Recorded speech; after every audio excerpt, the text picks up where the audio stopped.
Welcome to Paradelphia Radio. This is Rick Pruitt here on COVID week 428, I believe, coming from my backyard once again. But I am not alone. I am joined once again by our producer extraordinaire, Mr. Toxic Mike. It is like Groundhog's Day every day of this COVID nonsense. Every damn day. It's ridiculous. And coming to us from the far reaches of Salem County, we have Miss Jennabee. Tell me I'm pretty. Who is smiling for some reason. That's a scary angle right there. There we go. That's better. There's no good angle when you look the way I do. I want somebody to tell me I'm pretty. What the hell? You are pretty. You're beautiful to yourself. You're beautiful to yourself. Thank you. That helps me in the morning. I just stand in front of the mirror. You're pretty. You're wonderful. And gosh darn it, everybody likes you. You know what's funny? I played a clip of was it Stuart Smalley? Yeah. I did that for Taryn the other day because she had never seen it. Oh, really? Oh, yeah. I kept referring to it because there were certain posts on Facebook that just they strike me as Stuart Smalley like, right, where people were just desperately looking for validation in things they say, and it was funny. So I brought it up, and she's like, "What is that? What are you talking about?" So I pulled it up on YouTube and played like, I don't know, 3 or 4 different skits from back in the day. She had never seen it. I was cracking up. It was hysterical. I hadn't seen it forever. Is that the guy that's like, look what I can do? No, that's not. Oh. Yeah, that's Stuart Smalley right there. Yeah, that's from a I don't know what that's Mad TV that she's talking about. Yeah, right. The guy who played the kid, right? Supposed to be like a 3-year-old, right? Yeah. No, this was from SNL back in like the early to mid 90s. Yeah. It's funny because I literally have seen every Saturday Night Live episode ever. I mean, I've only seen it once, seen most of them once, obviously, but I don't think I recall that one. Yeah, well, it wasn't one. It was a recurring skit for years. I was going to say, how have you seen everyone but don't know who this guy is? I think you just got called out. There's literally like 800 episodes. But you said you've seen them all. I have. You apparently missed about 6 years worth. I don't know how I missed it. Maybe I was doing the sex when it happened. I see the Mugwai behind you. My puppy! Where's she? Hello! That's Winnie. See how big she's gotten? Oh, yeah. She is. She's cute. Steven's foot. Just don't feed her after midnight. She doesn't have accidents. Thank you. She has no idea, Mike. She has no idea what I'm talking about. I literally... Not a clue. Oh, my. All right. I know. It's kind of mind-numbing sometimes when you realize that she's not getting it. She doesn't understand. Yeah. Hashtag millennial. You just don't know what to do. But see, right, that I would believe the millennial thing for some things, but that's just so ingrained in pop culture at this point. I know. How do you not know what Mugwais? I've never seen the Gremlins. But like 5-year-old kids I teach, if I say something like that to them, they'll go, Gremlins. They know what it is. I know what the Gremlins are, but you said, what did you just say? Mugwai. I called him a Mugwai, but I also said don't feed him after midnight because that's part of the rules of not turning your gremlin into a bad gremlin. Yeah, I don't know that. I ain't never seen that. I ain't never seen E.T. You never saw E.T. How have you lived in the world and not seen E.T. and Gremlins? I have tried watching E.T. and Stephen just yelled at me too. He says, "What?" I have tried watching E.T. and I'm sorry, I just can't. I can't get past Drew Barrymore being like 5. What is that? What is that? Why? What is that? I don't know. It's weird to me. It's like what's interesting is I can't get past Drew Barrymore in adult roles. Like when she started doing roles where she was like in those rom-com movies in like the late 2000s, that was bizarre to me because I always see her as the 5-year-old. Yeah, it's 51st Dates with Adam Sandler. Come on. Yes, right. That's a good one. And then her flashing Johnny Carson on his talk show back in the day. Well, she was high on something at that point. How do you remember that? But I give up. Because they reenacted it on a Saturday Night Live skit. But she missed 6 years worth of Stuart Smalley. It's fascinating. You're a conundrum. To look it up now because I feel like I probably I know that I've seen it because I've seen every single Saturday Night Live episode. I'm gonna have to look it up now, and it's gonna hit me like a ton of bricks. All right. Ote. You know that? That's not Alfalfa. The other one. No, well, yeah. I'll give it to her. The Boutonniere. Rascals. Would you say the Boutonniere? No, I said the big hair. Oh. Yeah. Buckwheat.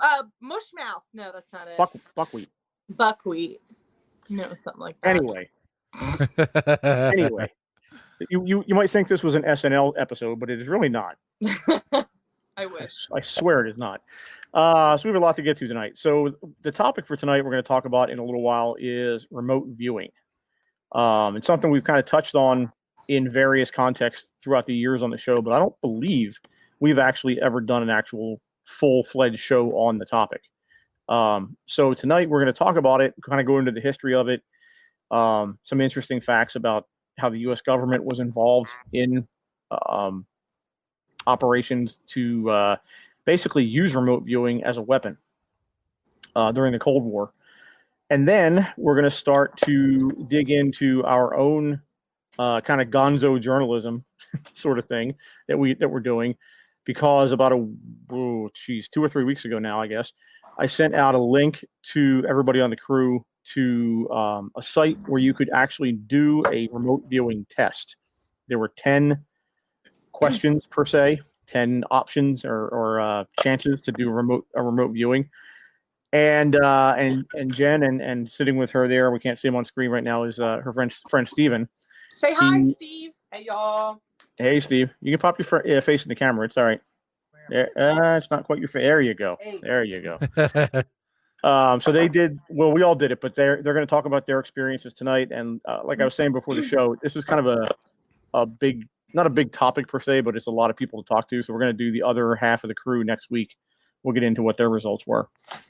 So we'll do our first ever. I don't think we've ever done a 2-part show. Have we done a 2-part show, Mike? Have we ever done that? I don't think we've ever done a to be continued. No. Yeah, I don't think we have. So this is a first. You are all part of a first. No, a COVID first. You're all virgins. Thank God. Oh yeah, thank God. So before we get into all that, we'll do some news. We haven't done news for a while. I was off last week in Chemo Land. I wasn't feeling too great, but Chemo Land, is that what it's called? It's yeah, like it's hit and miss, man. It's once a month. I only have to go once a month now, which is good. But that's good. When I go, it's kind of some weeks is good, some weeks is not. Last week was not a good week. But, I hear you. Like I just want them to make you good enough so I can see your face here in the Toxic Studios. Yeah, well, I miss seeing you. I miss seeing you, brother. I miss the studio too. Yeah, that's the goal. That's the only goal. Let's just wrap Rick in bubble wrap. Make him like the Bubble Boy. Yes, listen. This can happen. It could. Make it happen, Mike. Make it happen. Make it happen, Mike. Go get a bubble. Go get a bubble. I'll fill it with helium. Watch you float around. Invest in a bubble. That would be a show. All right, why don't we do some news? From the four corners of planet Earth, from the far reaches of the known universe, you can run, but you cannot escape. Paradelphia News. All right, Jen, what in the world are you doing there? Is that your finger or is that your ass? There we go. You're muted. You've muted yourself. Sorry, no, I said my butt. I haven't waxed my butt in a while, so it wouldn't look that nice. But no, Steven was fixing my lamp, and he had to do like a split, and he didn't want a ball popping out.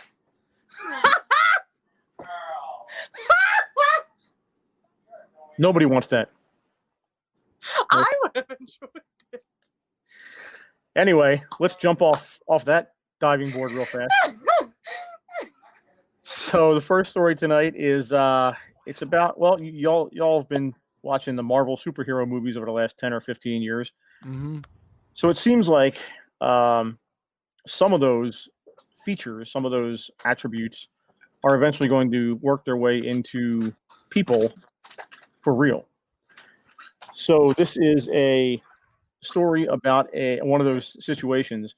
This is from Science and Technology. It says Neuralink chip to offer superhuman hearing. And my wife's here to leave. Okay. Kiss on camera. Kiss cam. Kiss cam. Oh, kiss cam. Just wasn't sure why she was standing over me, making sure there was no meat cleaver there. Do it. Yeah. So anyway, Neuralink is something Elon Musk has been working on. So this story says Elon Musk's potentially revolutionary brain-computer interface chip is nothing if not ambitious. Designed to enable man and machine to work together, Neuralink has been described by Musk as an answer to the existential threat of artificial intelligence surpassing our own capability. In recent months, the SpaceX CEO has teased a whole host of features and capabilities for the chip, ranging from making it possible to stream music inside your head to helping people deal with anxiety and mood disorders. More recently, he also revealed that the chip will offer the opportunity to experience superhuman hearing by extending the range of hearing beyond normal frequencies and amplitudes, kind of like my dogs. I was wondering if that was Jenna, and then I looked down and hers is muted, and apparently her Mogwai won't make that kind of noise. Do you say I bark, Michael? Yes. I do. I heard it was only during the sex. Despite these claims, however, very little is actually known about the Neuralink chip other than it will be somehow sewn into the brain to enable full bandwidth data streaming. So, this is well. Let me ask you guys, what do you think of this? I mean, putting a chip inside of I don't know. It's extremely weird. It's extremely invasive. I always thought that, like, I see videos of people using like mechanics and robotniks to make them stronger, make them jump higher. I always thought that was going to be it, like an Iron Man suit rather than implants. Right. So yeah, it's very, very I don't know. It's intrusive for sure. Is that the word? Intrusive? Yes. You. It's definitely intrusive. I mean, if it truly can help people, I don't see what the big deal is. But I know that people are like, I know people that don't want to get the when they come out with a vaccine for COVID-19, that they're like totally against it because they're convinced that the government is going to put microchips in us. But the fact of the matter is, honey bunnies, when you carry around this, you're already microchipped. Like, literally, I don't go anywhere without my phone. So right. The government could be listening to me now, but like, what up? And they're tracking me the whole time. I don't leave my house without my phone. I don't freaking go to the toilet without my phone. So if it's going to help people, I don't see the big deal because we're already microchipped, just not under our skin. That's all. Well, yeah. I mean, if it's an extreme example, if you're deaf and you can't hear, and this is going to somehow cause you to hear and help you in that way, all right, I get it. I understand that you would want that, and you would want that for somebody in your family or whatever. But just in general, to play an iPod in your head, like that's stupid. Like, why would you do something that invasive and dangerous where they're messing with your brain? Have you ever seen that they microchipped people? So I think it was in Chicago. It was like a big business. They microchipped people. They didn't have to. They did it voluntarily, just so they could clock in faster. I haven't seen it, but that is the. If I'm sure you've seen these dumbass memes that are talking about this. In fact, we did a show on this. If you remember, oh God, I want to say 3 or 4 years ago, we did a show. It was basically a religious-based show where we had an author come on who had written a book about, I want to say it was about demonology or something like that, or about the end times, like the Antichrist. Mm-hmm. Do you remember that? I think so. It was back with the other network, and it was when we were in studio. We had her on the phone, and she did a book on the Antichrist. And part of the discussion that night was about how she thought the world was going to suddenly turn to these chips, and you were going to get chips in your hand, and these chips were essentially the biblical version of the 666. The mark of the beast. The mark of the beast, because you were going to be literally marked in your hand, and you'd have to scan your hand to get through, I guess, whatever, buy groceries or whatever. Yeah, everywhere. You can't leave your house without your hand getting scanned. Right. It's freaking biblical. It is kind of weird. But they took that, like this high tech thing, and they tie it into this old school, like it literally in the Bible story. It just feels like they're retro. I'm trying to get the term. What do they call it when you build something backwards? Reverse engineering. Reverse engineering the story to fit the narrative. They want to find somewhere in the world where there's this Antichrist, this beast, this whatever, and they say, "Oh, well, hey, this thing we can we'll talk about that like it's the chip is the thing," and everybody's like, "Oh yeah, that's it, that's the thing." It's it really is ridiculous. But that aside, like this kind of stuff, I mean, unless it was a necessity, I can't imagine doing something like this. It's going to become a thing. It's going to become a thing. Well, it might. God knows. I don't. I 100% do not think it's a might. I think it's a when. I think it's only a matter of whether or not we will live long enough to see it. I think that this is literally the next step in technology. Like Jenna was saying, aside from carrying a phone with you, all of a sudden I can tell you that I can put a chip in your wrist and the phone will then project onto your arm and you never have to lose it. I tell you that now you never have to have a card or worried about losing your credit card because it's in your right now. We've eliminated credit cards to the point of you can now put your credit cards all in your phone and tap your phone at the checkout and choose which card you want to pay with. So now we've done away with that. We've already done away with cash. It went to cards. Now we're doing away with cards. It's going to technology where it's more secure than your cards. Is it now? The next level from that is to just figure out a way that because they've already started doing Google. Remember Google Glass, where you were able to have like augmented reality, where you were able to see a little screen in front of you. Well, now they're doing augmented reality where you can make that screen tiny, make it super big. Now you don't have to have monitors. Now you don't have to have a phone. Well, now the next step on top of that is, okay, just make it an implant that you tap the side of your head to turn it on. And now it's projected through your eyes. And now you have AR right in front of you.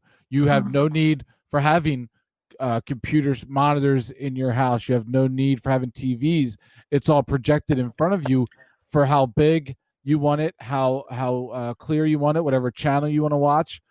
And the thought process of, in my opinion, the thought process of privacy is going to be a thing of the past as well. You're going to have in your eyeball, they already have this with Google Glass and with Microsoft HoloLens. If you're wearing Microsoft HoloLens, which is a bigger, almost like my VR headset, but it's AR, augmented reality. So I'll be I'm at a bar. I see Jenna across the way from the bar, and I just look at her, and in my HoloLens, I tell it, scan her face for the internet to see, Twitter, Instagram, Facebook. Right. It then will gather all the information. Now I know her name, where she lives at, if she's been here before. Right. It's all going to become. Everybody is. There's a lot of people that are so worried about, Alexa listening to you or Siri listening to you. Don't worry about that, and don't even worry. It's going to become an everyday thing. They are listening. They are little chips in your hands at all times. The convenience of having them is growing more and more and more to the point where we're going to be chipped. It's just the way it's going to be. You remember that movie Minority Report, where Tom Cruise is walking through the airport, and as he's walking past the advertisement signs, it's literally seeing him, recognizing him, and the ad is directed at him. You know what I'm saying? Like, that's what Facebook does. Yeah. You go on, you Amazon search anything, or you Google anything, or you just click on something, and all of a sudden, next thing you know, Amazon, Facebook, or Instagram, or I don't even know if TikTok does it, but I'm just starting to learn that one. But all these apps start just throwing these advertisements at you. That's the next iteration of all this. Yeah. Right. Yeah. All right. Let's move on from there. We have this is one you need to worry about. Well, sort of. He's scared. He's worried. So his dogs are scared too. My dogs are scared. Yeah. My dogs are not happy right now. Mystery seeds start turning up worldwide. Mm-hmm. I've seen this on Facebook. Yeah. So apparently packets of unidentified seeds have been turning up, not just in the U.S., but also in Europe, Canada, and the U.K. Last week it was reported that households across several U.S. states had been receiving mysterious packets of seeds in the mail. The packages, which seem to have come from China, were marked as containing jewelry, apparently in an attempt to bypass seed transport restrictions.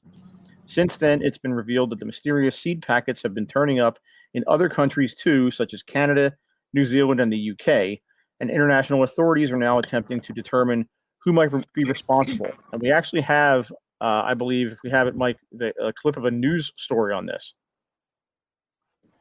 Some answers about what exactly was in those mysterious packages of seeds people around the country have been getting in the mail from China. The U.S. Department of Agriculture has so far identified 14 of the seeds and says they include flowering plants like morning glory, hibiscus, and roses. They say other packages contained herbs and even vegetables like cabbage. Anyone who receives an unsolicited package of seeds is urged not to plant them and to alert your state officials. Really? So, what if it's just like a little old man in like Oklahoma that's like, I'm going to send these to all the kids and all across the land? Why would he send it from China? Oh, I missed that part. To take everybody off his scent. They don't want anybody to know where he lives. Yeah, he's like, so I'm going to find me a Chinese person to send these. Yeah. So now the conspiracy nuts are having a ball with this. Because they swear that this is some kind of way that China is trying to undermine the U.S. economy. Oh, yeah. The plot, as they see it, like they said in the news story, a lot of these contain seeds of just regular flowers and vegetables. But the idea is that some of these seeds targeted to certain areas of the country that are heavily agricultural contain invasive species of plants and weeds that if they start growing, they are not indigenous to the U.S. or to North America. So if they start growing, it's kind of like putting a piranha in a koi pond. Like all of a sudden, these invasive species are going to suddenly just grow like wildfire across the U.S. and it's going to eat up corn, whatever agriculture grains, whatever it might be that you're growing, and it's going to decimate the U.S. economy agriculturally. That is the quote unquote new conspiracy theory with these seeds. But so who's receiving seeds in the mail and then just blindly just says, gonna go plant these mysterious beans that came in the mail? But it's a numbers game. There are stupid people that do stupid shit. So if you send out 100,000 packets of seeds, you're not going to get 100,000 people doing that, but you might get 1,000. My buddy used to use the numbers game at the bar hitting on girls. But anyway, so so I saw a meme the other day that it said, this didn't work. The murder hornets didn't work. The riots didn't work. Send out the seeds. And I thought that was kind of funny for 2020 in terms of what we've had to deal with. And this is just bizarre beyond bizarre. And you're right though. There's probably some people that did plant these, and I'm more so interested to find out those people if they did and what happened. It was me. I got some seeds. I planted them, and now I'm eating 20-pound tomatoes. I thought you were going to say, now I'm pregnant. Oh my gosh, that happened after I planted them too. But here's plant them there. Here's the other way you can look at this. All right, the conspiracy theorist, if you want to be a conspiracy theorist, it's always the negative. It's always somebody trying to take us down. But here's a conspiracy theory that's no less plausible, but you can flip it around.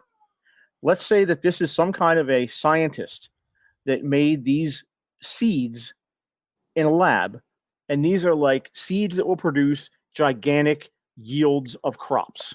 And he's sending them out. And when, say, a farmer Joe in Arkansas or whatever puts them into his cornfield, he's going to get the biggest, giantest corn you've ever seen, and he's going to make a shit ton of money. This is going to not decimate but stimulate the economy. Why is that any less plausible than the other way, where it's all negative? It's because not. why would he keep it a secret?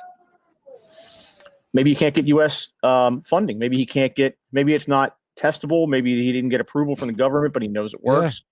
Yeah. I don't know. But again, it's all conspiracy. Yeah, I don't know.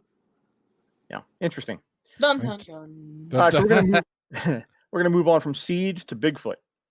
Oh, hit this guy again. But not this guy again. But not in the usual places, because apparently there was a woman who was chased by a Bigfoot in New York. In a New York park. Just a homeless person on the. A local news stations reported one woman's disturbing encounter with mysterious ape creature. Most sightings of the legendary cryptid, which resemble a tall bipedal ape covered with dark hair, typically occur in remote areas of woodlands miles from anywhere. This latest witness testimony, however, comes from Hyde Park in the Hudson Valley. Watch the playback. According to the report, which was received by Bigfoot researcher Gail Beatty, a woman who wishes to remain anonymous was chased through the trees by the creature. The creature jumped up in the tree above her, and branches and leaves started falling on her. Then the creature started to move from tree to tree, said Beatty. Little else is known about the encounter. However, it was considered sufficiently interesting by local news station 12 Westchester to prompt a TV segment about the sighting. So I believe we have a video clip that I sent Mike on this one. Here we go.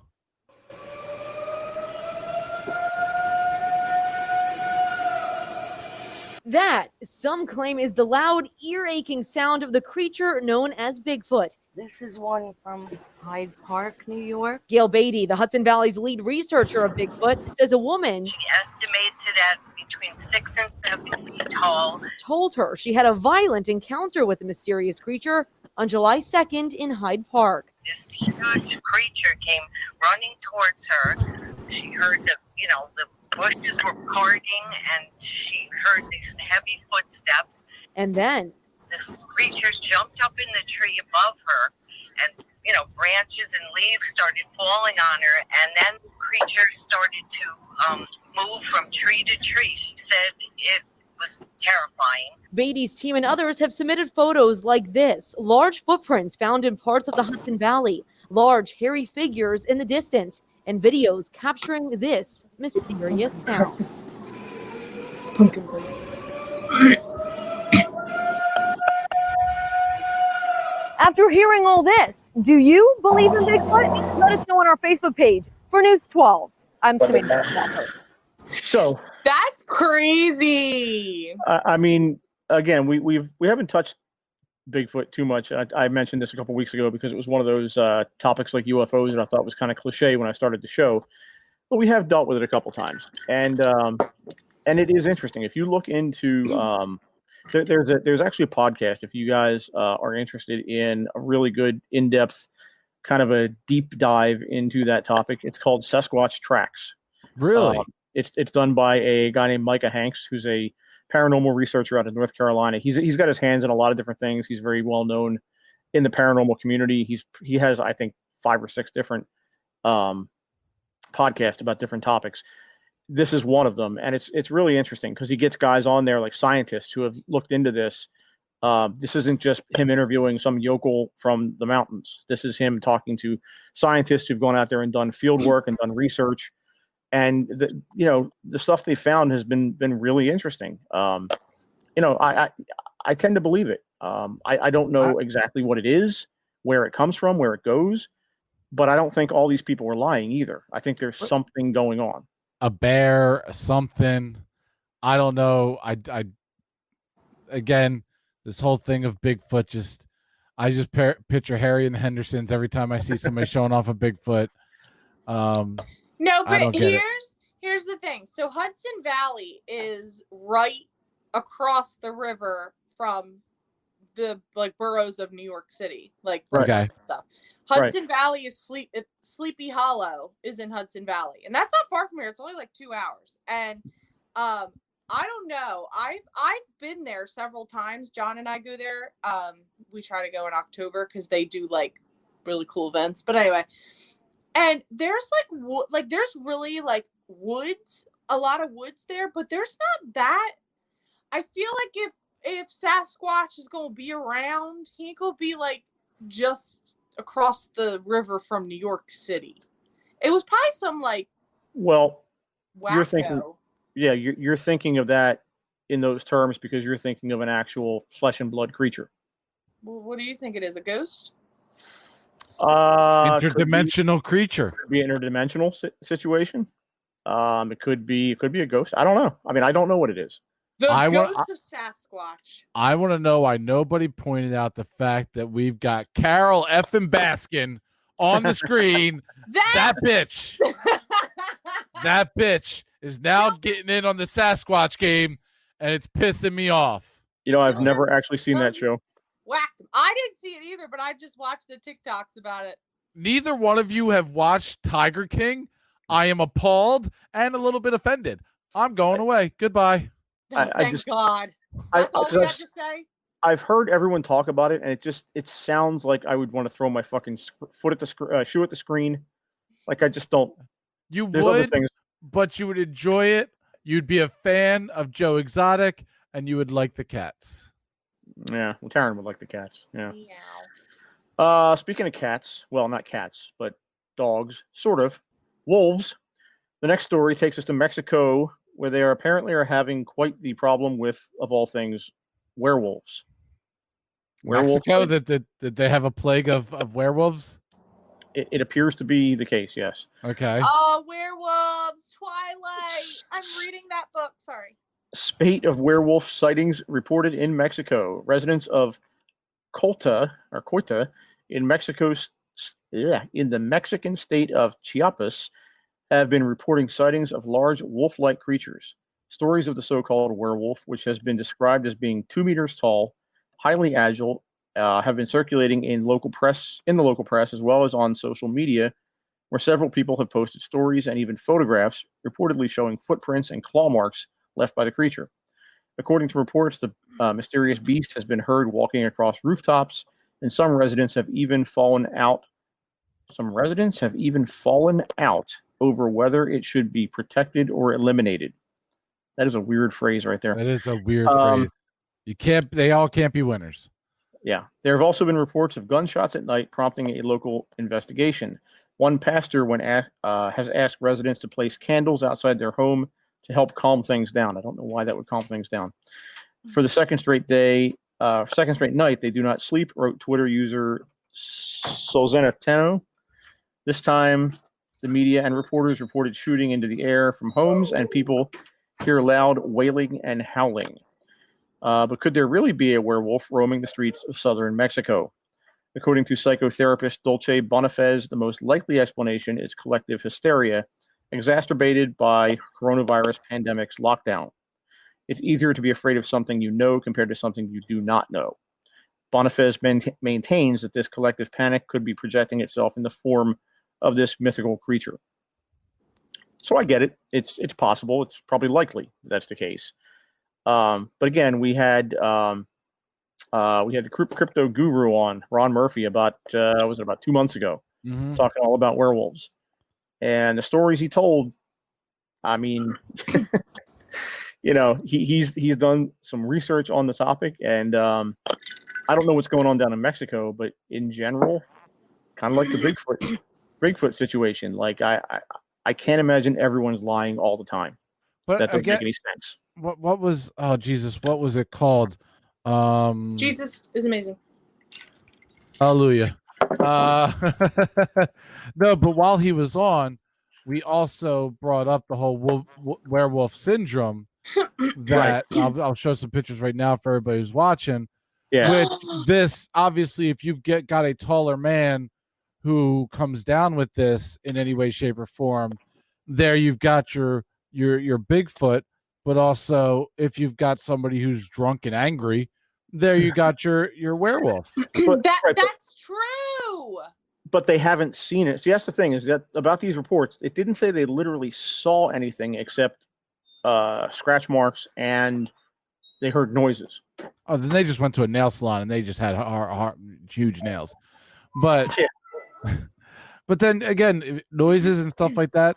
I mean, it's a weird, dark place to go down. But you see video of people on bath salts and they're scratching and clawing and making weird noises.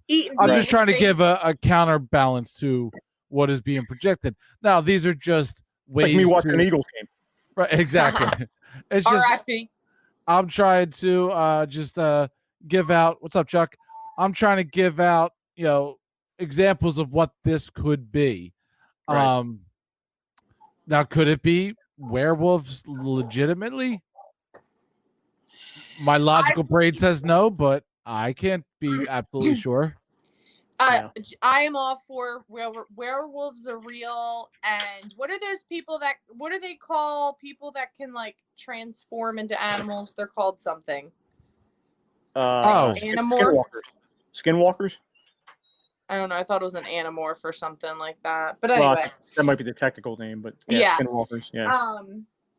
But I love me some Twilight, and I'm reading the book that just came out, so I am like all about the werewolves right now. These werewolves don't sparkle. Jacob Black doesn't sparkle. I don't know who that even is. Edward, and he's a vampire. Rick. I feel like this is the new Harry Potter. Like kids are reading this thing, and I have no idea what the hell it is. No, this is vampires for teens who want them to sparkle and be pretty. Right. That's what this is. Teens. I'm almost 30 years old. You're a baby. You're a child. Yes. Yeah. You guys are just old men, grumpy old men. So I give him my whiskey. Yeah, no, yeah, you are. Yeah, you are. Anybody follows you on Facebook, they know you are. Yeah. All right, so why don't we take a break here, and when we come back on the flip side, we will do a little bit of Skeptic Mike, and then we'll dig into the topic of the day, remote viewing. Back in a few.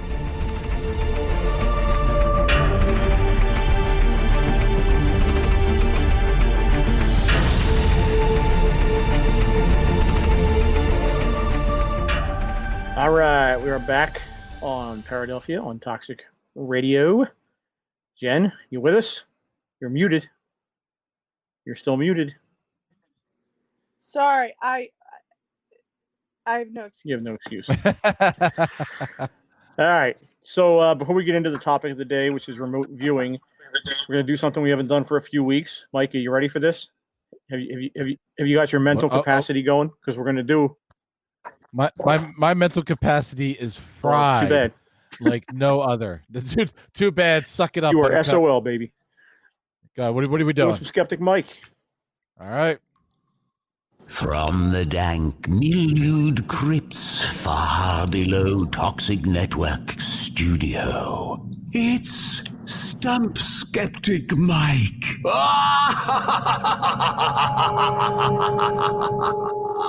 All right. And we have a theme tonight, sort of. I don't usually do themes with these, but I figured, what the hell? What the hell? For Carol Baskin. Sure. That bitch. Sure. Go watch the show. So, for tonight, we have 3 stories of people who believe something happened or is. All right. So the first one, number 1, is Southwest airline pilot believes a UFO landed his plane. Southwest Airlines pilot believes a UFO landed his plane. Was he high? Let's back off. No details yet. Second one. Woman believes she has a chicken. That's a porn thing, by the way. Woman believes she is a chicken. That is a porn thing. And I want to know where you went to that site, and can I have a copy? And the third one is researcher believes long-haired hippie craze started by Bigfoot offspring. Researcher believes long-haired hippie craze was started by Bigfoot offspring. By the way, that is a journey into Rick's mind right there. He likes hippies and he likes them to be long-haired, and he likes Bigfoot. So right from the bat, The perfect world. Yeah, I'm just gonna put out there that long-haired hippie. What did you say? Phase or fad? What did you say? Long-haired hippie craze started by Bigfoot offspring. Craze started by Bigfoot. That's ridiculous. That's stupid. That's no. Just stop it, Rick. Stop with your obsession with Bigfoot. Won't you feel stupid if this is the answer? Obviously, you have been growing your hair out for COVID, and you kind of look like Bigfoot underneath your clothes, and you just want to belong. I get it. I understand. I feel it. If you wanted me to, I will lift up my shirt and show you. I am like Chewbacca, but I don't want to go find my family in the woods. That's a whole other show. Moving on. Women believe she is a chicken. Now, we have seen men who have gone through extensive plastic surgery to become lions. We've seen women on leashes who bark like dogs. We have seen women on OnlyFans who get paid lots of money to, eat out of a dog bowl. We've seen this stuff, Rick. We all have. That's all it takes. That's all it takes. All it takes. Apparently, there was a news story about her. She's recently became a millionaire off of doing that. But anyway, that's neither here nor there. So that is very much so feasible. Chicken porn is a thing. Go watch one of the Troma films. So I'm putting that in the maybe section. And Southwest airline pilot believes UFO landed his plane.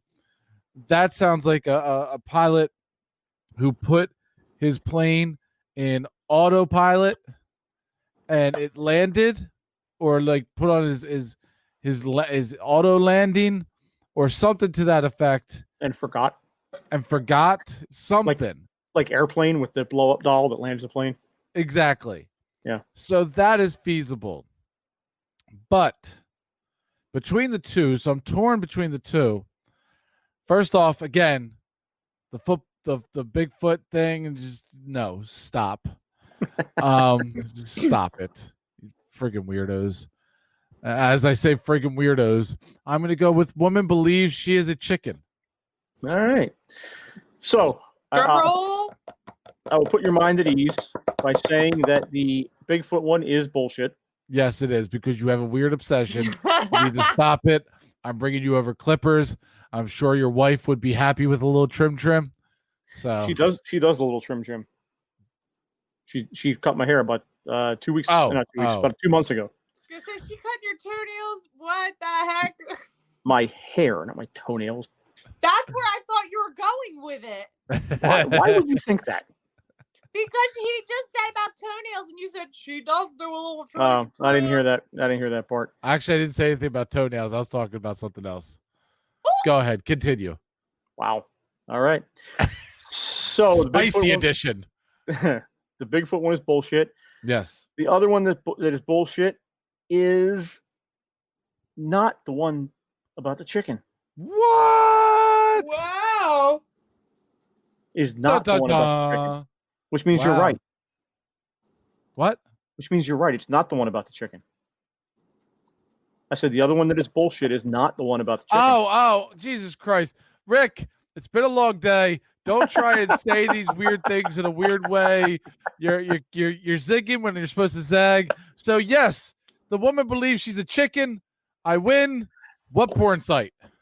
Yeah, oh my gosh. Roll. Woman believes she's a chicken. Psychiatrists have made progress in explaining a rare disorder that makes a person believe they are an animal. It's one of the rarest medical conditions ever recorded. A person with no history of drug or alcohol abuse can suddenly become completely convinced they are no longer human.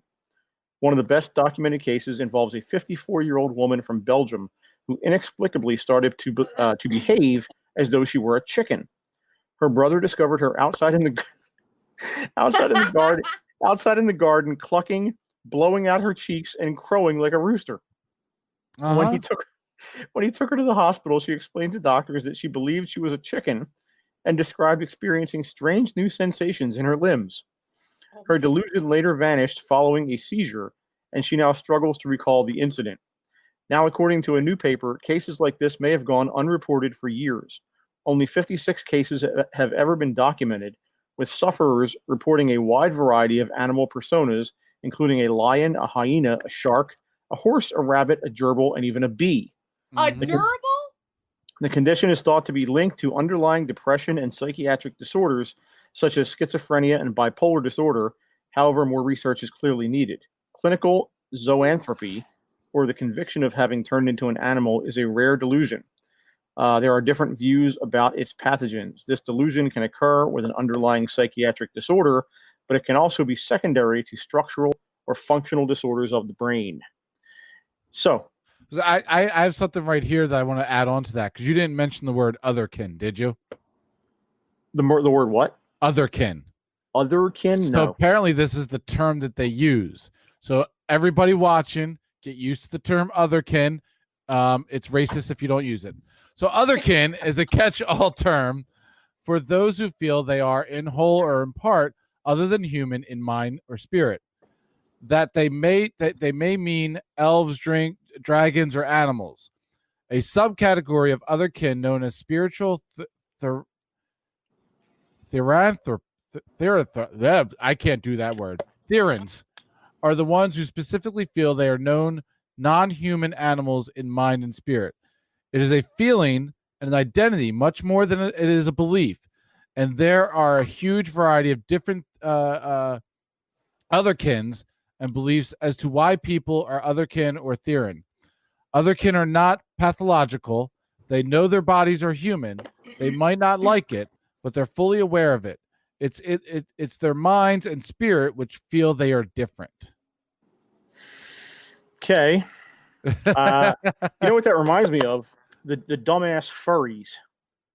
The dumbass furries. The I like dumbass furries. You sound like the dad from that 70s show. The dumbass furries. The people that dress up in like furry animals and go to conventions and shit. Uh-huh. Yeah. Yeah, That's I what went to it high reminds me of. school. I went to high school with a kid that was a furry and he wore a tail every day. I don't understand. Like Furries people is another whole subculture out there where they go to conventions and get together and they are their alter ego. It's like having an avatar in the real world where you get to live and be the avatar that you believe that you are. But why are you not enough? Are you asking that specifically to I don't me? mean I feel like you. I feel like I ask myself that every morning. But I don't mean you personally. But what I'm saying is, like, that is a disorder that needs to be treated. These people go out there and they dress up like these animals. Like, there's something psychologically wrong with these people. Is it something psychologically wrong, or are these people able to distance themselves mentally from reality in terms of being able to truthfully just let go and do what just feels either fun or feels right, and are able to get into a community of people that just enjoy doing the same thing? To me, it's no different than people that are on a pool league, people that play Dungeons and Dragons, people that go to Comic Cons and do cosplay. It's just another way of getting together with like-minded people. I don't care. They ain't hurting nobody. You want to dress up like a panda bear? That's fine. It's this idea that it's like Peter Pan syndrome. These people that don't acknowledge or don't want to acknowledge the fact that they are now grown-ups and have adult responsibilities. But don't we all in some way, shape, or form have that escape in one way or another to let your mind just escape the drudges of the daily grind? And read a book, watch a TV show. But I do. It's called Twilight. You made fun of it about 15 minutes ago. But that's Jenna's escape, and she might do that for a couple hours a day to escape. Right, you're reading a book, but you're not taking on a persona. Wait a second. Going out. I play video games. I play World of Warcraft. Where in that game, I am a powerful mage or a powerful priest that heals, and I go through But do you think you are? Do you really think you are? In those games, or are you playing the game? in those games, sometimes I may take it to the next level and discuss or say things in terms of the fact that I am that person. Yeah, and that's the thing. I think where the confusion is that what Rick just read, these people live their lives as if they, what was it? As if she was. Oh, they're living their lives thinking they are a cat or a dog or the furries and people like that who like that dress up. They don't like go to work dressed as like a furry. Well, the kid that I went to high school with did put a tail on his the back of his pants. And there you all go. the time. But like he still like lived his life, like he didn't go outside to pee. You know what I mean? Like so I think like that's the difference. Yeah, one of these guys is Bill from The Office or Karen from The Office. And you wouldn't know that on the weekend or once, twice a year, they're going to conventions and doing this. Bill, I knew there was something going on with you when I talked to you at the water fountain. But yeah, I don't know. I don't buy it. I mean, I just want to address. There's a huge 15-minute delay in comments in our chat room right now. So to the people in the chat room, we do see your comments. We just can't show them up on the screen because of this, but we're reading your comments. Technical difficulties. It's a technical difficulty with the system we're using, not with my system, because my system is amazing. I'm going to wear a furry costume later on. All right, so let's move on from this because this is just going to piss me off. Dude, I want to do something where Toxic Radio goes to a furry convention and I make Rick go with me. And Jenna, of course, you'd be invited. But I'd go. Oh, I'd go. with a microphone in hand. Yes. Oh, I would go. I have no problem doing that because God knows I have some questions. Be the best interview you've ever done. Sit down. It's going to be a while. I got some questions. Sit down, cheetah boy. Take off your mask. I don't take off the chicken costume. I want to talk to you. I don't want to talk to Bert the chicken. Right. All right. So anyway, the topic du jour of the evening is remote viewing. So basically what I'm going to do is go over kind of just the basics of what remote viewing is and kind of where it started and how the U.S. government kind of got involved. And we'll kind of take the conversation from there. So remote viewing basically is the practice of seeking impressions about a distant or unseen target, purportedly using ESP, or sensing that target or that place with your mind. All right, so physicists Russell Targ and Harold Puthoff, they were parapsychology researchers at Stanford University back in the 1970s. And they are generally credited with coining the term remote viewing to distinguish it from a closely related concept of clairvoyance, which isn't quite the same thing. And although, according to Targ, the term was first suggested by Ingo Swann back in 1971 during an experiment at the American Society of Psychical Research in New York City, Targ somehow, for whatever reason, is credited with that. So remote viewing, basically, the origins of it are back in ancient times. I mean, this is something that's been going on since the beginning of recorded history. If you've ever seen the play Macbeth, where the witches start scrying and tell the future of Macbeth, that's basically they're in a way they're doing remote viewing. They're seeing a place, they're seeing something that is happening currently at I think it was at the castle or whatever. I forget how the play went, but that is an example of a play that was written by William Shakespeare in the 1600s, referring to something that took place hundreds of years before that. So this is something that it's not new, is my point. And it's in the past, it's been known as different things. It's been called traveling clairvoyance. That's where the term clairvoyance came from, and telesthesia, but we commonly now refer to it as remote viewing. The study just easier to say. Yeah, it's easier to say. The study of psychic phenomena by major scientists started in the mid 19th century. Early researchers included Michael Faraday, Alfred Russel Wallace, Rufus Mason, and William Crookes. Their work predominantly involved carrying out focused experimental tests on specific individuals who were thought to be psychically gifted. reports of apparently successful tests were met with skepticism from the scientific community. So nothing changes there. They've always been very skeptical of this phenomenon. However, by the time you get to the 1960s, you have the New Age movement. And the New Age movement kind of gave free license to do, as I'm sure you've seen in many different pop culture references, kind of do as you will. And so this all kind of got caught up in that movement, and the emergence of what became what they called the New Age movement. They started something called the Human Potential Movement.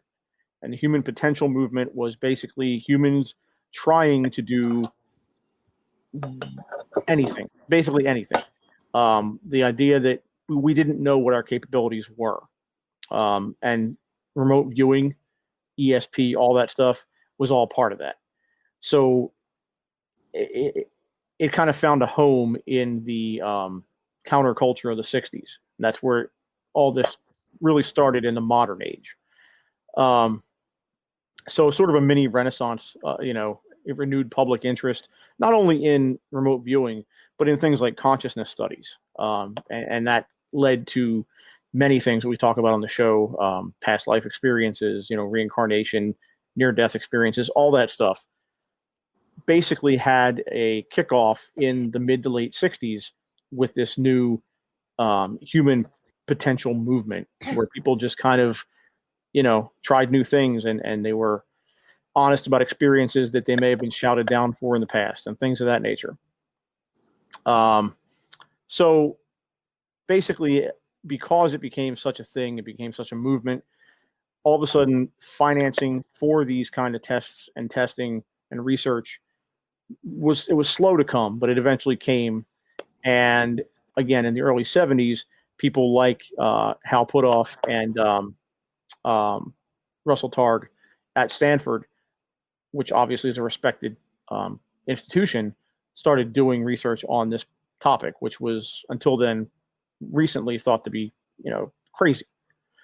One of the early experiments lauded by proponents as having improved the methodology of remote viewing and testing and raising the experimental standards was criticized as leaking information to the participants by inadvertently leaving clues in the questions. And some of the later experiments that they did at the Stanford University Research Center, they basically came across the same problem. So what wound up happening was you had people who claimed they had these abilities. You had Stanford University, among others, that wanted to start testing, and they started getting funding to do this. But it was kind of like the blind leading the blind.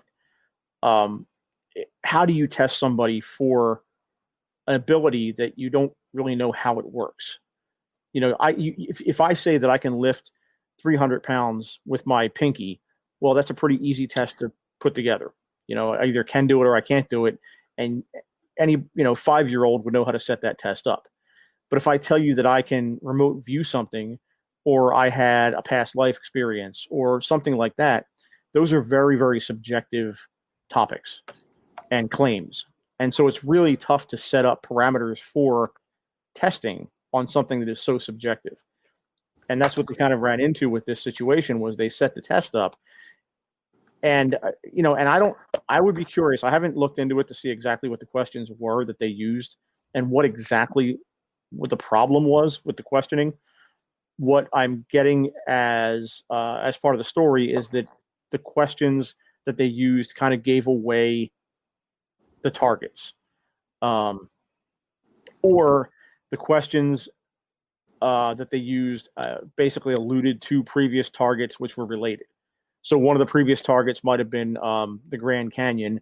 One of the questions after that had to do with rock formations. So, or maybe 3 or 4 questions leading up to that had to do with rock formations. So you already had kind of this idea that was kind of a theme, so to speak, of the test.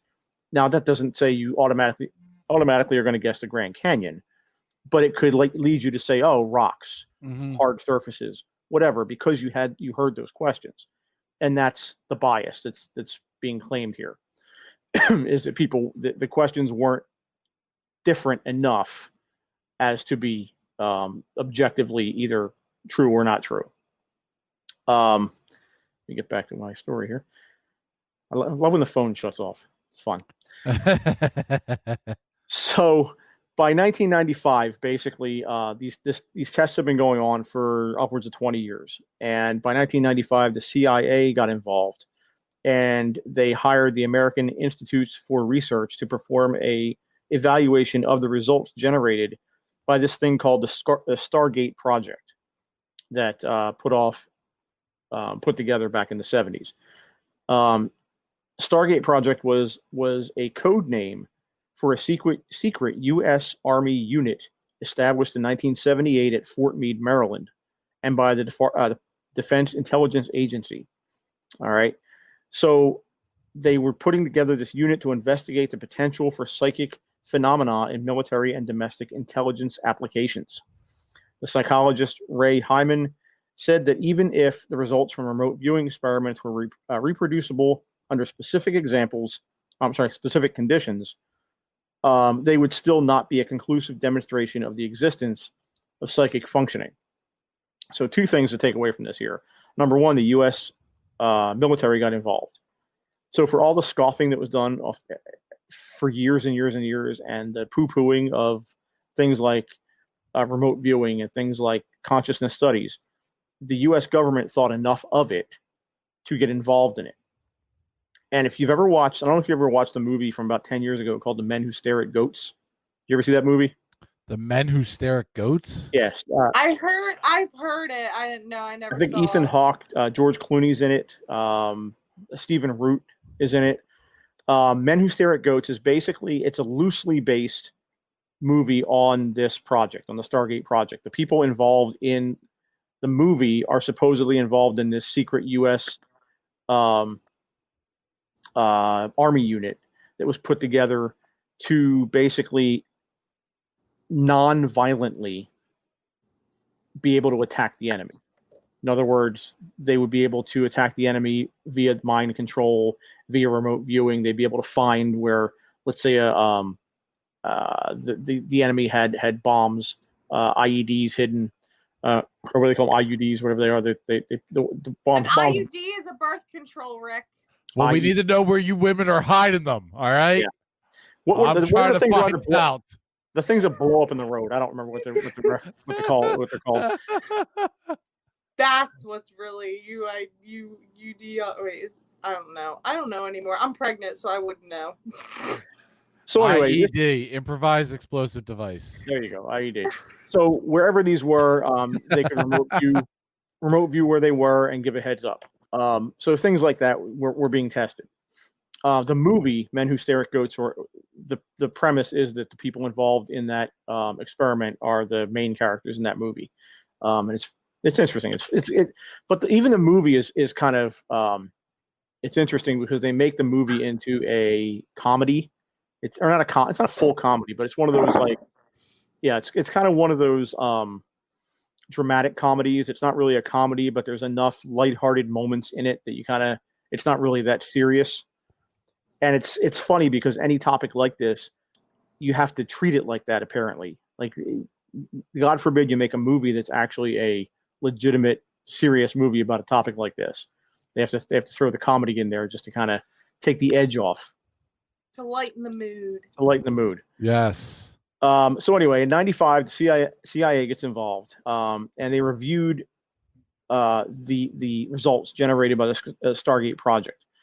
And reviewers included Ray Hyman and a girl named Jessica Utz, who maintained that there had been a statistically significant positive effect, with some subjects scoring 5 to 15% above chance. And that doesn't sound like a lot, because chance would be 50-50.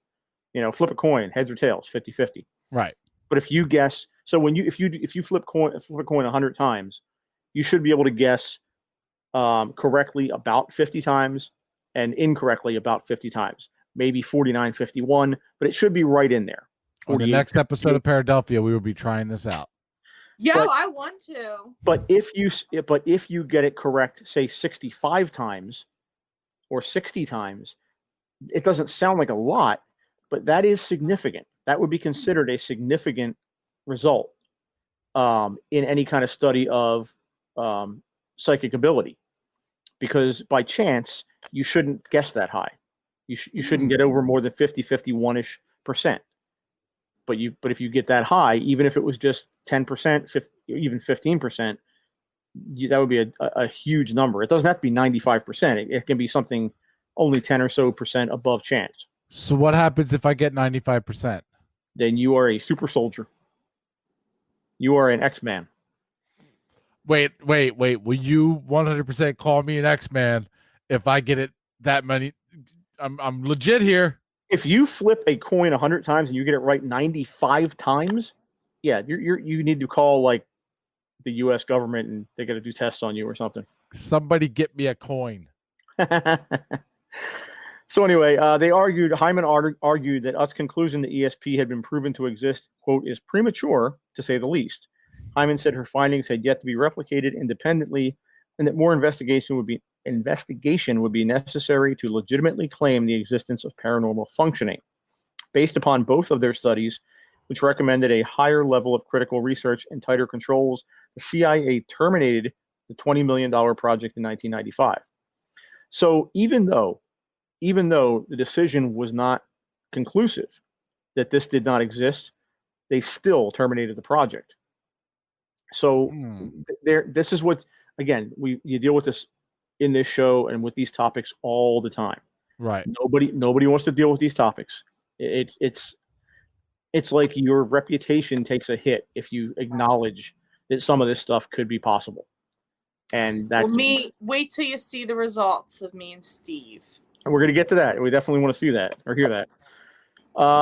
So the psychologists David Marks and Richard Kamen attempted to replicate Russell Targ and Howard Putoff's remote viewing experience that were carried out in the 1970s at the Stanford Research Institute. And in a series of 35 studies, they were able to replicate the results. Investigated the procedure of the original experiment. That doesn't make any sense. Kamen and Marks discovered that the notes given to the judges in Targ and Putoff's experiments contained clues as to which order they were going to be carried out, such as referring to yesterday's 2 targets, or that they had the date of the session written on top of the page. They concluded that these clues were the reason for the experiment high hit rate. So again, they felt like those experiments were kind of giving away the answers. In Mark's book called The Psychology of the Psychic, he discussed flaws in the Stargate Project in detail, and he wrote that there were 6 negative design features of the experiments. They are as follows: the possibility of cues or sensory leakage, no independent replication, meaning that and this is the other problem that was, and it really is a huge problem. When they were asked to replicate the studies and when they were asked for specific papers, published work on the studies, they never did it. And they never gave permission to replicate the studies with the same individuals. So if you do any kind of scientific study, you have to be able to replicate it, and you have to be able to put it out there to the scientific community and say, this is what we did, this is who did it, and allow someone else to do the same experiment in the same way. And they didn't. So that obviously called into huge question the results of the study, because, what are you hiding? Yeah. What are you hiding, Mike? Why are you in sunglasses? I'm hiding a lot. I'm hiding a lot. It's a lot behind these sunglasses. But no, I totally agree with you that if there's nothing to hide, why is it even an issue? Why is it a thing? I totally agree. So from that point on, we had the Monroe Institute, which basically took the mantle from the Stargate Project. This was started by a guy named Henry Monroe, who started out in radio. Mike, you'd be interested to hear that. And he was known for his research into altered consciousness. And he founded this place called the Monroe Institute. In 1971, he put out a book called Journeys Out of the Body, which is credited with popularizing the term out-of-body experience. Monroe achieved worldwide recognition as an explorer of human consciousness and out-of-body experience. His research began in the 1950s and provided evidence that specific sound patterns have identifiable beneficial effects on our capability. For example, certain combinations of frequencies appear to enhance alertness, others induce sleep, and still others evoke expanded states of consciousness. So this is sort of speaking to meditation. Whenever you hear people meditating to music or the spoken word, and I know it's kind of a cliche where where you're sitting there and you're doing yoga and you do that noise. That there's a reason for that. Yeah, right. There's a reason for that because that noise, that frequency, when you make that noise, supposedly is very conducive to out of body experiences. It's all about frequency. Wow. If you hit on the right frequency, it will expand your consciousness. Does that go with the frequency of fans? Because I have to have a fan on when I go to sleep, and if there's no fan noise, I can't fall asleep. It might, and you breathe into the fan like when you were 6. You go, you blow into the fan, and it's talking to the. I am a robot. So this Monroe Institute, he started this down in Virginia. He founded it after he started having what he called out-of-body experiences that are now commonly referred to as OBEs. And the Institute is housed in several buildings, again, in Charlottesville, Virginia. One of its activities includes teaching various techniques based on audio-guided process in order to expand consciousness and explore areas of consciousness not normally available in a waking state. In 1978, the U.S. military evaluated TMI, meaning the Monroe Institute, and arranged to send officers there for OBE training. In 83, it sent additional officers. So again, the U.S. government getting involved in these consciousness studies. They were involved in the remote viewing back in the 70s, and apparently now, in the 80s, they were going to the Monroe Institute and sending people there to do out-of-body experiences. So as much as this is in the mainstream laughed at and scoffed at, the military is taking this seriously.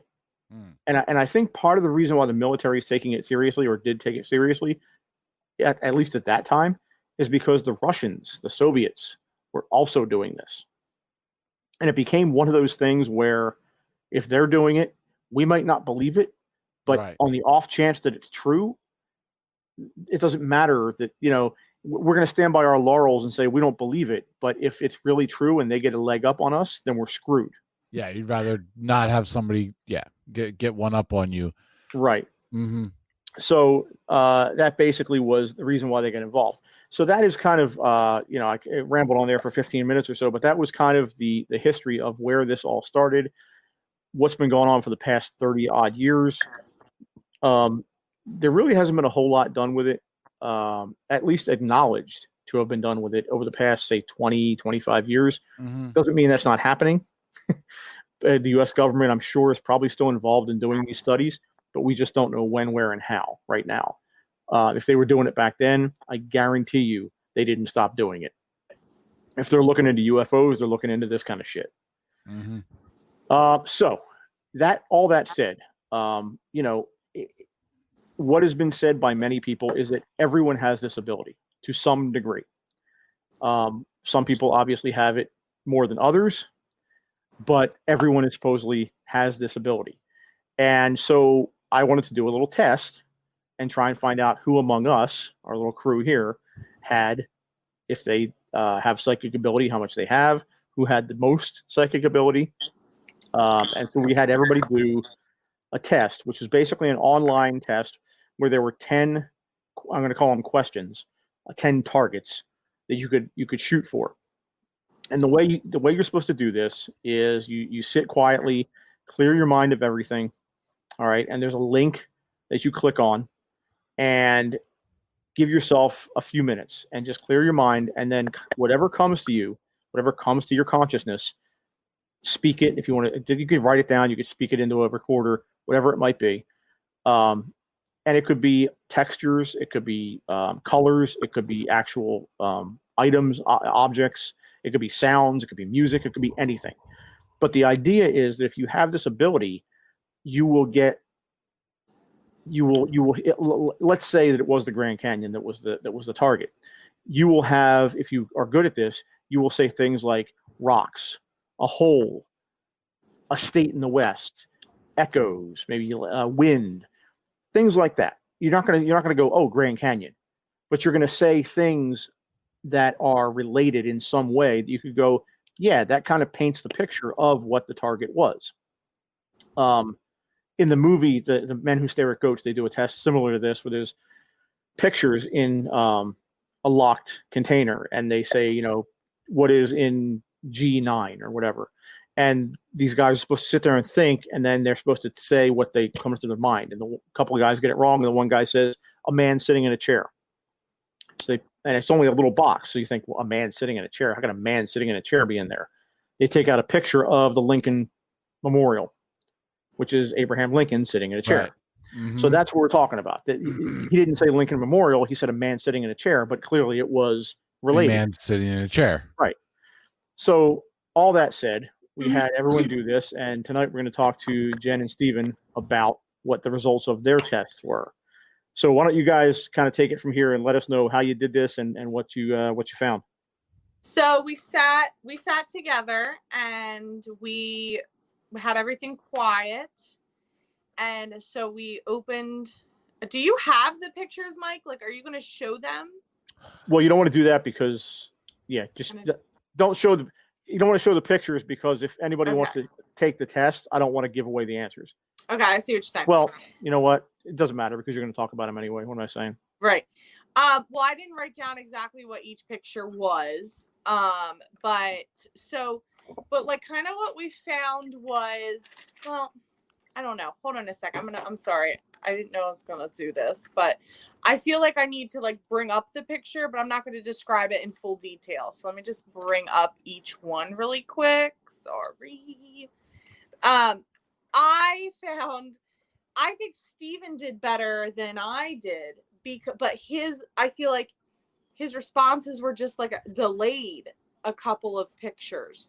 Well, first off, how did you guys start this test? Like when you cleared your mind, how did you go about doing that? Was there a process for that? No, we just sat on my couch. He sat on one end, I sat on the other, and literally just deep breaths, closed our eyes, chilled. Yeah. So it wasn't like a long process. I don't have kids. I don't have like, you know what I mean? So I feel like it was easy for for us to do. Let me see. I don't know where the link is. Okay. Well, I guess I can't open it anyway, because I can't find the link. But yeah, so basically we did that. And what I was a little confused, it didn't have like experiment 1. It had these really strange letters that they were titled. Yeah, I think they were just gibberish, but they were links that led to the answer, the target. Right. So we wrote down like the little letters first, and then we cleared our minds. And as soon as we were both done writing down what it was, we opened the picture. So Did you do one at a time? Yeah. Okay. But we did them together, and I really wish I could find this because I feel like we're not going to really get anywhere if I don't explain it.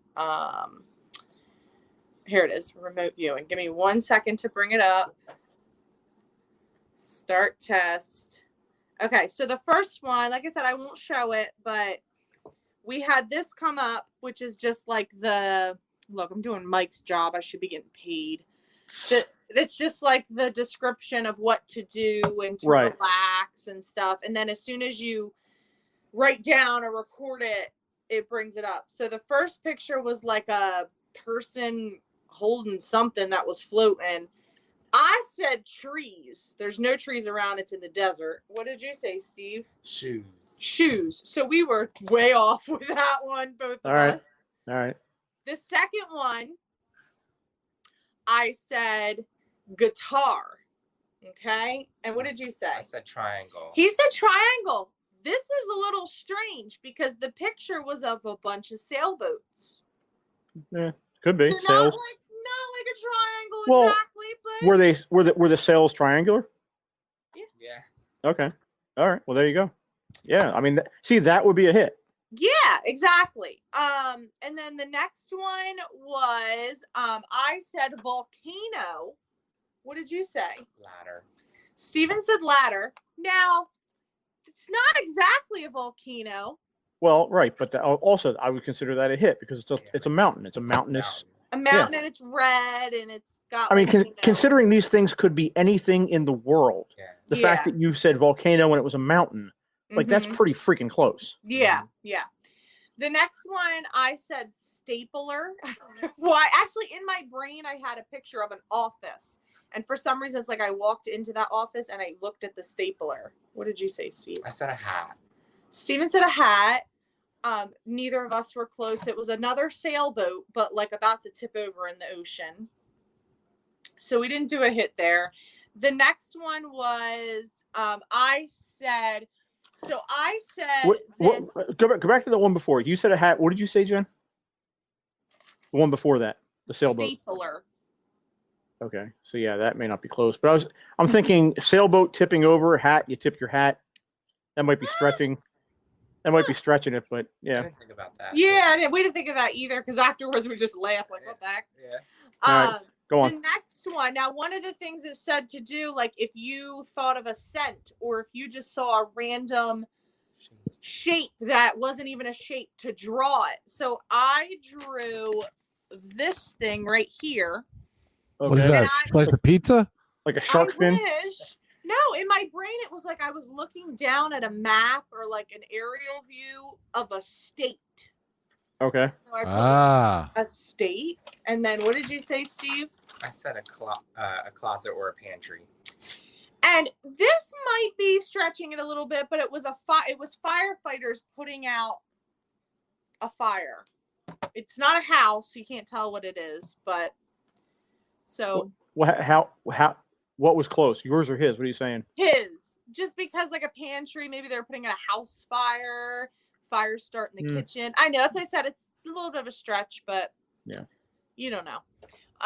The next one, I said a pumpkin, and then Steven said, ooh, fall vibes. And what did you say? A cliff.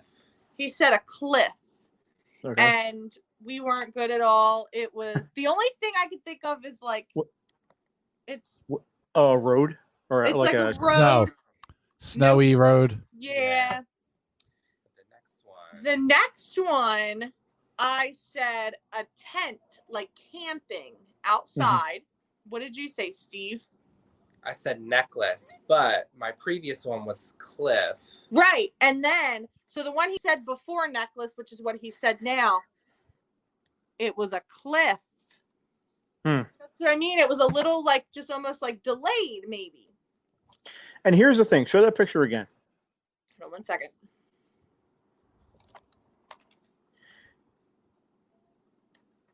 So if you use your imagination, and I understand using your imagination, but could you not imagine the sky being someone's neck and that being someone's neckline? Yeah, you know what? And that's what I pictured in my head is that's what I pictured, like that shape. Right. So, right. And again, this isn't, you're not shooting for the exact target, but you're like, again, this could be anything in the freaking world. Mm-hmm. Yeah. But if you come even remotely close, even saying the wrong thing and getting the right design, to me, that's significant.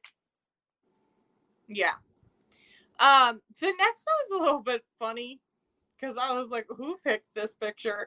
Anyway, the next one I said, in my head, I saw the side of a fireplace for some reason. And what did you see? A cone. A cone. Well, this is the picture we got. A fat man jumping in a mud. All right. Live your best. Must have been at a toxic radio event. I can't relate that one. The second to last, I said a man with curly hair. And I said a river. Steven said a river. Which was the picture before, again. Yeah. And the last picture. Okay, we'll get there. We really don't even know what that is. It almost looks like fire. Fire? I don't know. We're not 100% sure. What my last one was. Yeah. It's true. All right. So then we'll hold that thought. Our last one, I said a circle with an arrow going down through it. Okay. What did you say? I said furnace. He said a furnace, and it was not. It was a river. Right. Not even close. Not even close. A river, but the picture before that was a fire. It seems like Stephen is like one off. Yeah. And that's what I said. I feel like it was definitely Now, did you just delayed? Let me ask you this. You said you did this one at a time. So when you, like, for example, in this case, you did the one before that, you saw the picture that looked like fire or whatever it was. And then the next one you said furnace. Correct? Yeah. So you already knew. See, that's what, although I think that's significant, what the people in the tests that were reviewing those tests would say is that picture of the furnace the fire that you saw influenced what you said next. Right. But the thing is, he had said triangle, and it wasn't till two later it was like a sailboat. Yeah. Or you know what I mean? Like, well, going that way, you can't really explain it. Yeah. Could have been, yeah. Yeah, but I thought that too. I thought like, oh, maybe because I just saw that, right, it influenced my next vision. Right. Even though I tried to like clear it out and like, yeah. It's interesting though. I mean, it sounds like that you obviously you missed more than you hit, obviously, but you did have some hits, or some that I would consider hits. So it's it's one of those things where I don't think that would have been something like out of 10 you might want. I didn't keep count, but I think you guys might have had a couple apiece that would have been legitimate, which shows kind of what people say, where you have some ability. Everyone has some ability. Right. You wouldn't be taken into some army program and told to go fight the Chinese with your mind, but you have some kind of ability, like most people do. They might have us go into like a Macy's and try to see if someone's shoplifting. Something like that. Something low risk. Yeah. A low risk target. Yeah. All right. So it's interesting. So we'll talk to hopefully we'll have Gene on next week. And then I'll have Taryn do this here, and Mike, you can do it there, and we'll kind of compare notes as to what each of us did. And since I went through this whole intro to what remote viewing is this week, I'm not going to get into all that next week, so we'll have kind of more time to talk about our results. But I did want to get a couple, like you guys came on tonight, and Stephen was here tonight, so I wanted to get you guys on tonight to do this, and then we'll kind of compare notes next week and see how well other people do compared to what you guys did, compared to what in general. I don't think that test did give an average or no? I don't think it did it? After it showed the picture, it said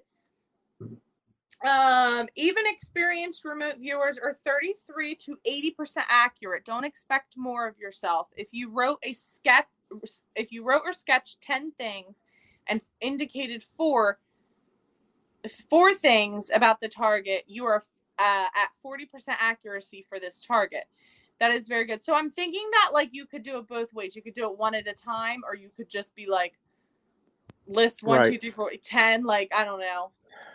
Right. Yeah. I'm wondering which way is the best way to go, because if you just do all of them without looking at the pictures, there's no way you can be influenced by the pictures, obviously. Right. That's true. So it's almost like maybe you could see if there's another site and redo yours. Because Yeah. And I'm sure there is. There's probably other sites out there. I'll look into it this week and see if I can find something else. Because there's got to be different sites that do this, especially now. God knows everything's online. If I have apps for this, if I look into it close enough. But it's interesting. It's one of those things where some people are better at it than others, and it's just the way it goes. But but it is interesting to see that everyone has some kind of ability. You guys had some hits. And it's interesting. Considering, again, I keep coming back to this, but considering those pictures could have been literally anything in the world, for you to even come remotely close on any of them, how many things could there be? How many items could it have been? Millions, billions of items, and you came remotely close on say half of 10. Like, that's pretty freaking good. Yeah, and I think one thing that Jenna said that really kind of helped her was like when they give you like the coded letters, like random, like SKLR, right, was one of them. We just like would repeat them in our heads and then like try and like. So you thought and I don't know that whether they do or not. You think the letters have something to do with the pictures? No, but it's just hard to like I know it says to make your mind blank. It's impossible. You can't make your mind completely blank. Like I know that there's people that are like freaking meditate hours out of the day. You just can't. I've tried to do that. It's hard. Instead of like focusing on something, like it kept saying on the site to picture a black window. When I pictured a black window, I pictured like Casper the ghost jumping out. So like that would help.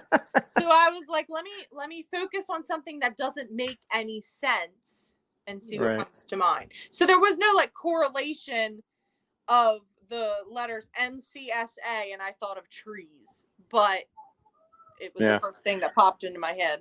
Well, in that movie, and I don't know if this is true or not, if it was just part of the movie script, but in that movie, Men Who Stare at Goats, George Clooney's character talks about, he's explaining how he does the remote viewing, and he says that different people in this project that he's referring to had different methods. Like he said, he listened to, I think it was classic rock music, and some people, one guy did recited Bible verses, and one guy, I think it was tapped on a table or something like that. Like everyone has their own way to clear their mind. It could be anything really, but you kind of have to find your own thing that you do to clear your mind. Right. Yeah. But it's interesting. What do you think? You think, Mike, you up for this for next week? I'm up for it. I'm so glad you didn't call on me because I was the kid in class who didn't do his homework. I'm a busy man, Jenna. Don't give me that look. I'm a busy man. Busy man. That's what I was doing. I was doing a little bit of this. Is that what you told your teacher? Yes. But anyway, you told your teacher? I did get a chance to do it. So, but being here to experience this with the listeners and with the viewers to see what it's all about. I guess I didn't really get a feel for. I kind of understood what you were saying, but seeing what they were able to do with it and hearing it through the through somebody who had gone through the test, I'm now excited to do the test. If that makes sense. Right. More so than I was like before. naked pictures of like leprechauns for Mike. So that's all in my iPhone. I have those for personal use. That's the Stop remote spying on me. That's the remote viewing test on Pornhub. Yes. Yeah. What is the next video? Unicorns with where I have the VIP subscription. Ew. I do. I'm that guy. The P doesn't stand for person. OPP. All right, so it's been fun tonight.